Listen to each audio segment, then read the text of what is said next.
It's like, what can I tell you in 5 minutes that the screenager generation doesn't already know?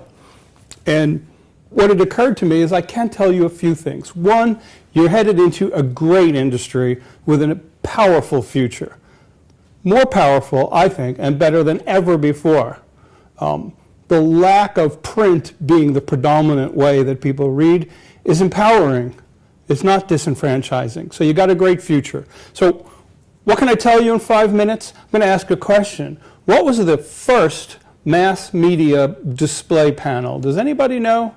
Well, I only have 5 minutes, so I'll answer the question for you. Cave paintings.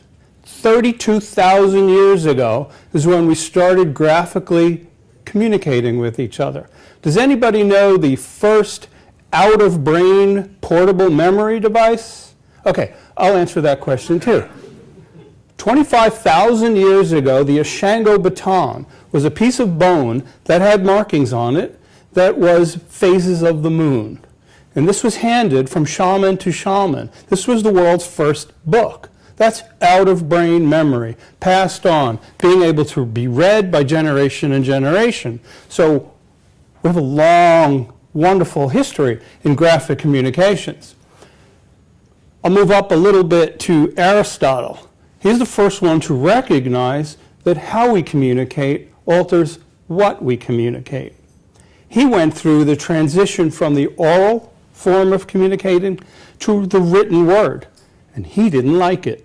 He preferred orally transmitting information. He felt that writing things down sapped our brain power. So these communication problems that we're having today about altering the way we communicate, it's historically accurate. It's happened over all these years, and it doesn't really matter. Do I have 2 more minutes? Sure. Good, thank you. The Library of Alexandria. Do you know that that's the first place that all the world's information was stored in one place? The Library of Alexandria. In 275 BC, they had 700,000 manuscripts there, scrolls. 700,000. They used to search ships that were coming into the port, and they would search them not for contraband and not for drugs, they'd search them for books. And they would take those books to the library, they would copy them, and they return the books. Then they started to return the copies, and we had our first copyright infringement problems. So what I want to, I'm not going to close up now because all I got is 5 minutes.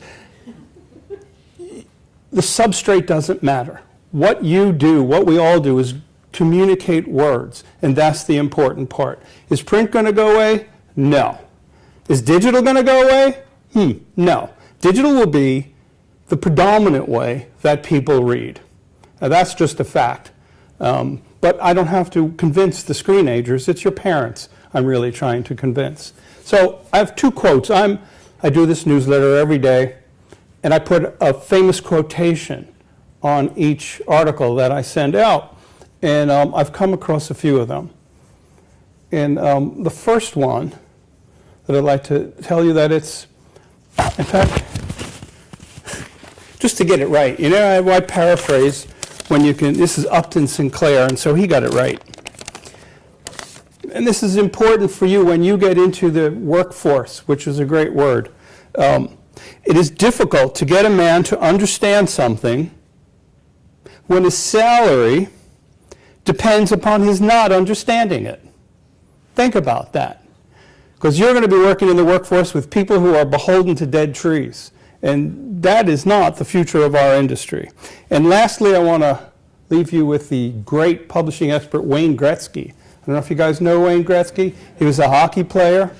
And what you need to learn from Wayne is that I skate to where the puck will be, not where it's been. Thank you.